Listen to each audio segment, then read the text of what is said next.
एक गलती। मेरी समझ में नहीं आ रहा था कि मैं शंकरसन को क्या जवाब दूं कि उसका पिता कौन है। शंकरसन मेरा बेटा है, पर उसके जीवन की भी अजब कहानी रही। वो मेरी एक गलती का परिणाम है जो प्रकृति ने कराई थी। मेरे पति आशीष के लंदन प्रवास के दौरान उनके बचपन में मित्र गगन के साथ प्रकृति ने ऐसा कुछ सबको चलाया कि शंकरसन का जन्म होगा। कोई सोच भी नहीं सकता था कि गगन या मैं आशीष के साथ ऐसी बेवफाई करेंगे। हमने बेवफाई की भी नहीं थी, बस सब कुछ आवेग के हाथों घटित हो गया था।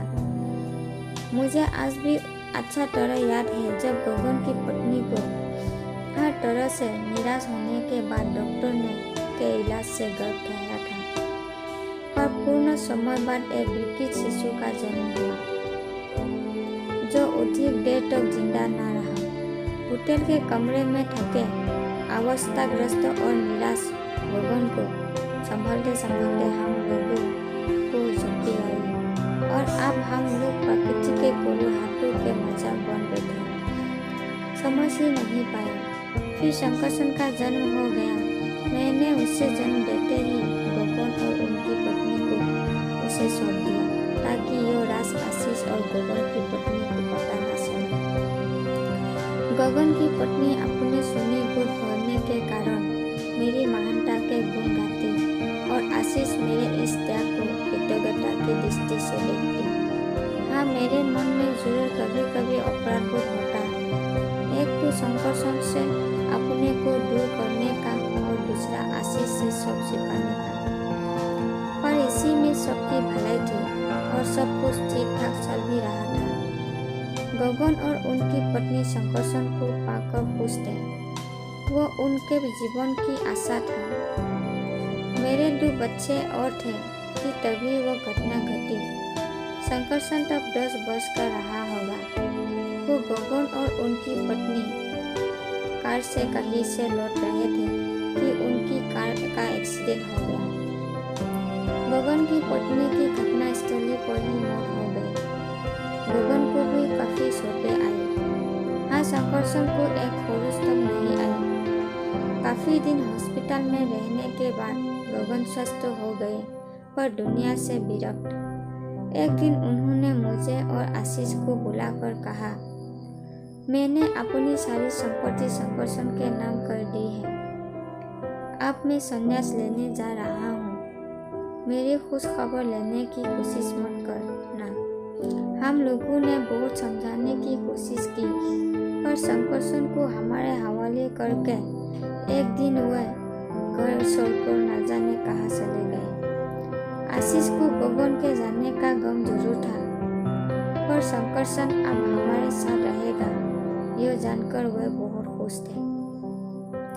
उनके अनुसार हम दोनों ने इतने दिन पुत्र वियोग सहा। तब से आज तक 10 साल बीत गए थे, लेकिन शंकरसन हम लोगों के साथ था। हालांकि जब से उसे पता चला कि गगन और उनकी पत्नी जिसके साथ वो इतने वर्ष रहा उसके माता पिता नहीं हैं, माता पिता हम लोग हैं, तो वो हमसे नाराज रहता, कहता आप लोग कैसे माता पिता हैं जो अपने बच्चे को इतनी आसानी से किसी दूसरे को दे दिया। अगर मैं इतना अवसनीय था तो मुझे जन्म क्यों दिया था। अपने बड़े भाई बहन से भी शंकरसन का तालमेल न बैठ पाता। उसकी रुचि सोच सब कुछ उनसे अलग थी। उसकी शक्ल भी गगन से बहुत मिलती थी। कई बार अपने दोनों बच्चों से इतनी भिन्नता और गगन से इतनी समरूपता आशीष के आश्रय में डाल देती। वो कहते हैरत है इसका सब कुछ गगन जैसा कैसे है। मैं कहती बचपन से वही पला है। व्यक्ति अपने परिवेश से बहुत कुछ सीखता है। आशीष को आश्चर्य ही होता, संदेह नहीं। मैं और गगन दोनों ही उनके संदेह की परिधि के बाहर थे। यह सब देखकर मुझे खुद पर और शोक होता था और मन करता था आशीष को सब कुछ सच सच बता दो। लेकिन आशीष क्या सच सुन पाएंगे? इस पर मुझे संदेह था। वैसे शंकरसन आशीष की ही भांति बुद्धिमान था, केवल उसके एक इसी गुण से जो आशीष से मिलता था। आशीष का व्यक्तित्व संतुष्ट हो जाता, पर शंकरसन उसने तो अपने चारों तरफ हम लोगों से नाराजगी का जाल बुन लिया और अपने को एकाकी करता चला गया। पता नहीं यह कारण था अथवा कोई और। शंकरसन अब बीमार रहने लगा। अस्थमा जैसे लक्षण थे, मैं जो धीरे धीरे बढ़ता गया। हम लोग अब तक कोचिन में सेटल हो गए थे, पर कोचिन में ही नहीं, बाहर भी अच्छे डॉक्टर फेल हो गए। हालत यह हो गए कि शंकरसन कई घंटे ऑक्सीजन पर रखा जाता। मैं और आशीष दोनों ही बड़े परेशान थे। अंत में एक्सपर्ट डॉक्टरों की टीम की एक मीटिंग हुई और तय किया गया कि यह अल्फा एक एट्रिटाइस्टिन डिजीज नामक बीमारी से पीड़ित है,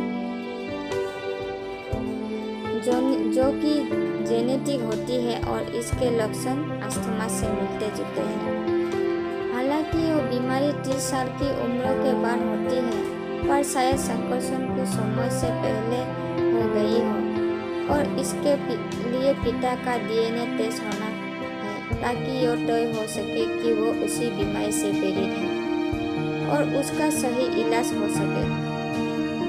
आशीष का डीएनए टेस्ट शंकरसन से मेल नहीं खाया। मेल खाता भी कैसे?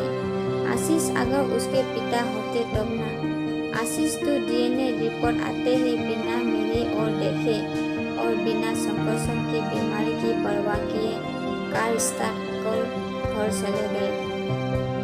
शंकरसन की आंखों में उठते मेरे लिए नफरत के भाव और उसका यह प्रश्न करना कि आखिर मेरे पिता कौन है, मुझे अंदर तक झकझोर गया। मैं तो अपराधी की तरह कटघरे में खड़ी ही थी। गगन को शंकरसन की नजरों से गिराने की इच्छा न हुई। अंत में चुप रही। शंकरसन बोला, आज तक मैं अपने को अवश्य समझता रहा, जिसके माता पिता उसे बड़ी आसानी से किसी और की गोद में ऐसे डाल देते हैं जैसे वो कोई निर्जीव वस्तु हो। पर आज पता चला कि मैं अवश्य होने के साथ साथ नाजायज औलाद भी हूँ। अपनी शुद्धहीन माँ और पिता की अयासी की निशानी। आपने आशीष अंकल को भी इतने दिन तक अंधेरे में रखा, जबकि मैंने देखा है कि वे आप पर कितना विश्वास करते हैं, आपको कितना चाहते हैं। मैंने विरोध करना चाहा, बेटा ऐसा नहीं है, मत कहिए मुझे बेटा। इससे अच्छा था मैं बिना यह सत्य जाने मर जाता, कम से कम कुछ भ्रम तो बना रहता। आप हो सके तो कृपया करके मेरे पिता का नाम बता दीजिए, ताकि मैं उससे पूछ सकूं कि अपने क्षणिक सुख के लिए मुझे इतनी बड़ी यातना क्यों दे डाली, जिससे निकलने का भी मुझे कोई रास्ता नहीं मिल रहा है। शंकरसन बोला। फिर उसने अपनी सारी दवाएं उठाकर फेंक दी और जो कुछ उसके खाने के लिए आया था उसे भी हाथ नहीं लगाया। मैं उसे असहाय से खड़ी देख रही थी। मैंने डरते डरते आशीष को फोन मिलाया। आशीष बोले, क्या बात है? शंकरसन ने दवाएं फेंक दी है और खाना भी नहीं खा रहा है, मैंने कहा। आशीष झल्ला कर बोले, तो मैं क्या करूं? और फोन काट दिया। मैंने शंकरसन को समझाने की कोशिश की, प्लीज ऐसा मत करो, ऐसे तो तुम्हारी तबीयत और खराब हो जाएगी। तुम ठीक हो जाओ, मैं तुम्हारे सारे प्रश्नों के उत्तर दूंगी। अभी तुम मेरी बात समझ नहीं पाओगे। क्या नहीं समझ पाऊंगा? इतना बच्चा नहीं हूँ मैं। आप क्या बताएंगी? यो ना कि मेरी कोई गलती नहीं थी, मैं रेप का शिकार हुई थी। कम से कम यही बता दीजिए ताकि आपके प्रति मेरी नफरत कुछ कम हो सके, वरना इस नफरत से मेरे अंदर ज्वालामुखी धड़क रहा है। मैं कैसे कह दूँ यो, जबकि मुझे पता है कि मेरे साथ कोई रेप नहीं हुआ था और ना ही हम दोनों अपने पार्टनर के प्रति बेवफा थे। यह बिल्कुल सत्य है कि उस एक घटना के अलावा हम लोगों के मन में कभी एक दूसरे के प्रति और भाव नहीं आए। हम एक दूसरे का उतना ही आदर करते रहे जितना इस घटना के पहले करते थे। पर इस बात को शंकरसन समझ पाएगा भला? शंकरसन ही क्या, आशीष भी इस बात को समझ पाएंगे क्या? मेरा ऐसा सोचना गलत भी ना था। तो भी तो 2 दिन बाद आशीष ने मुझसे पूछा, शंकरसन के पिता गगन ही है ना? मैंने कहा, पहले मेरा बात सुनिए, मुझे और कुछ नहीं सुनना है। तुम मुझे केवल यो बताओ कि शंकरसन के पिता गगन ही है ना? मैंने कहा, हाँ। यो सुनते ही आशीष जैसे पागल हो गए। मुझ पर चिल्लाए, नीच हो तुम लोग, जिन पर मैंने जिंदगी भर विश्वास किया, उन्हीं लोगों ने मुझे धोखा दिया। मुझे इसकी आदतें सकल गगन से मुक्ति लगती थी, पर फिर भी मैं कभी संदेह न कर सका। तुम दोनों पर मेरे इस विश्वास का यह सिला दिया। तुमने क्यों किया ऐसा?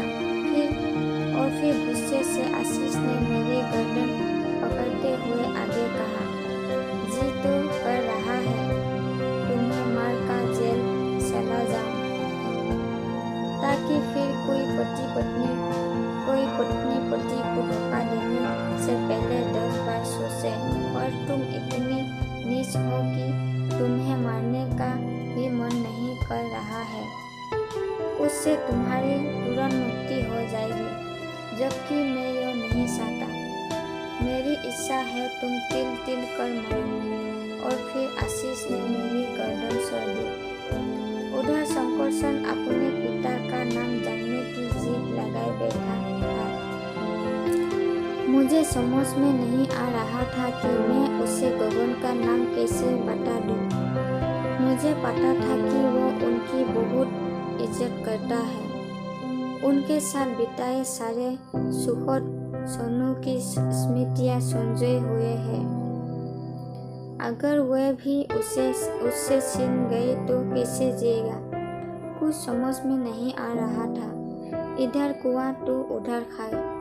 न बताने पर तो वो केवल आवासग्रस्त है, बताने पर कहीं अपनी जान ही ना दे दे। दवा न खाने और आवासग्रस्त होने से शंकरसन की हालत 2 दिन में और ज्यादा बिगड़ गई। उसे मनोवैज्ञानिक चिकित्सा की आवश्यकता पड़ गई। इधर गगन का कुछ भी पता न था। वह क्या कर रहे हैं, कहाँ है, किसी को कोई जानकारी न थी। एक दिन मैंने डरते डरते आशीष से कहा, गगन का पता लगाइए, वरना शंकरसन का इलाज नहीं हो पाएगा। मैं कैसे पता लगाऊं? तुम अनपढ़ हो क्या? और फिर पैर पटकते हुए चले गए। कुछ समझ में नहीं आ रहा था। पल पल अपनी आंखों के सामने अपने बच्चे को मरता देख रही थी। जिंदगी में अनजाने में हुई एक गलती का इतना बड़ा दुष्परिणाम होगा सोचा न था। फिर मैंने सारे संबंधियों दोस्तों को ईमेल किया, शंकरसन बहुत बीमार है,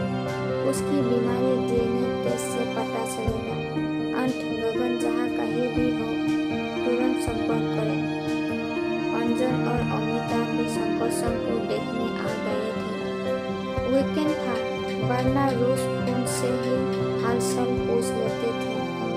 आज की जिंदगी में इंसान इतना व्यस्त रहता है कि अपनों के लिए ही समय नहीं निकाल पाता है।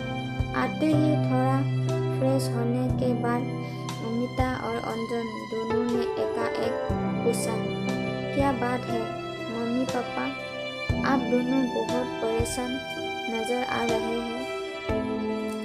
आशीष यह प्रश्न सुनकर वहां से उठकर चले गए।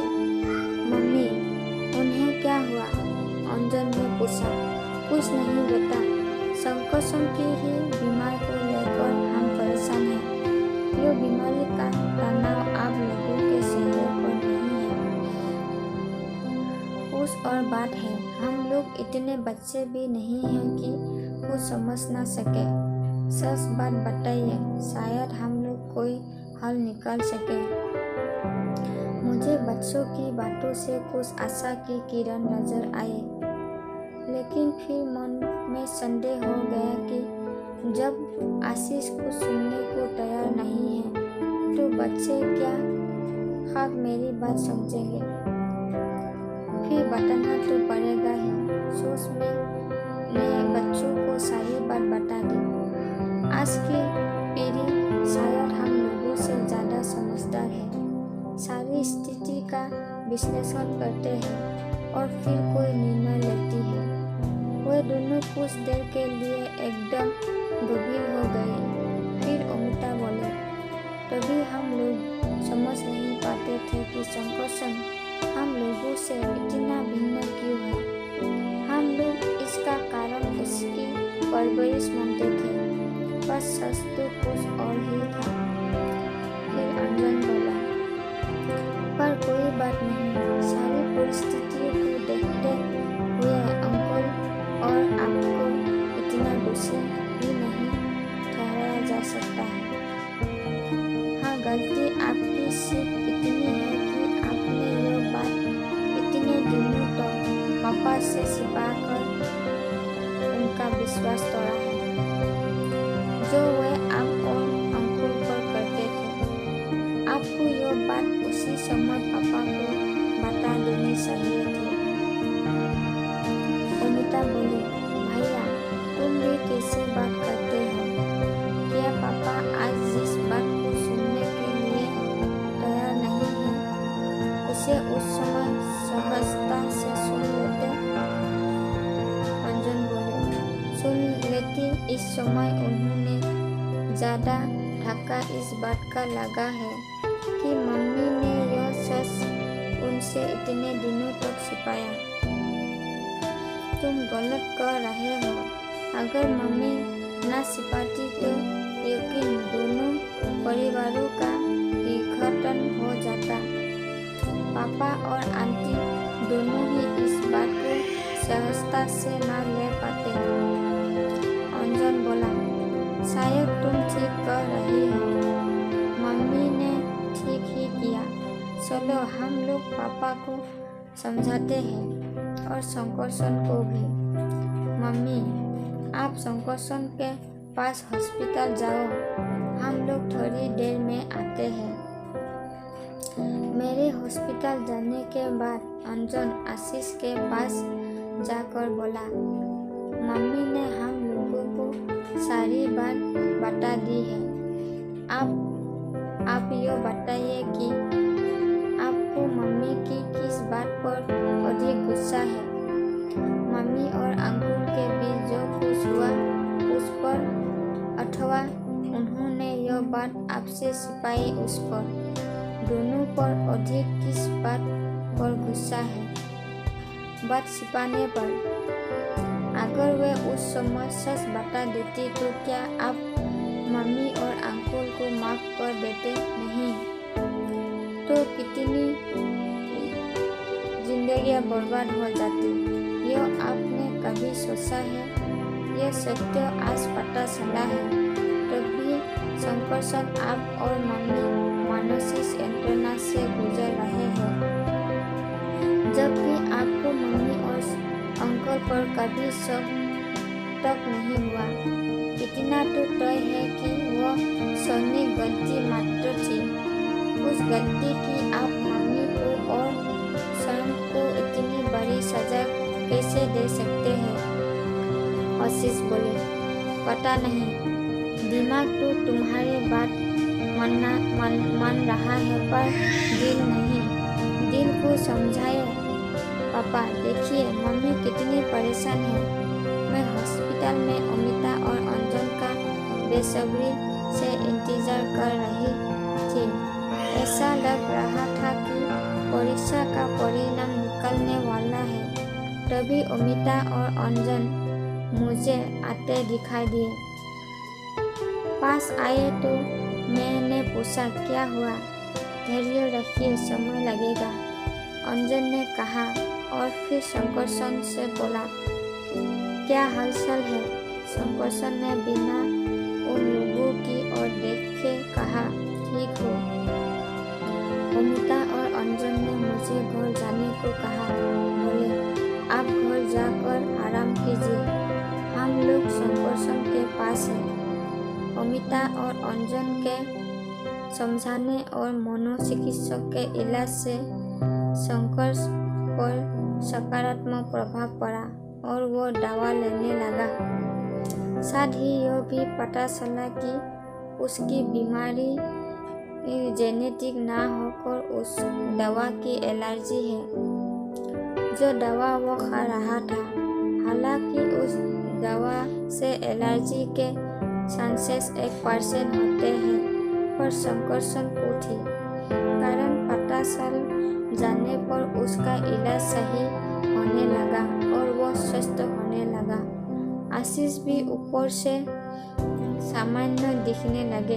शंकरसन को हॉस्पिटल से छुट्टी मिल गई। उसे घर ले जाने का समय आ गया।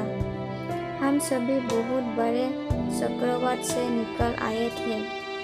घर जाने से पूर्व आशीष हॉस्पिटल का बिल भरने गए थे और मैं मेडिकल स्टोर से शंकरसन की दवा खरीदने। तभी गेट पर मुझे सन्यासी की वेशभूषा में एक आदमी मिला जो मुझे देखकर बोला, शंकरसन कैसा है? मैंने शौक कर उसकी ओर देखा तो पता चला कि वो सन्यासी कोई और नहीं, गगन ही है।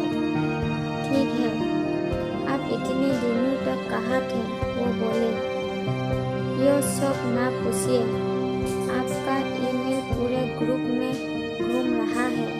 पता चला तो चला आया।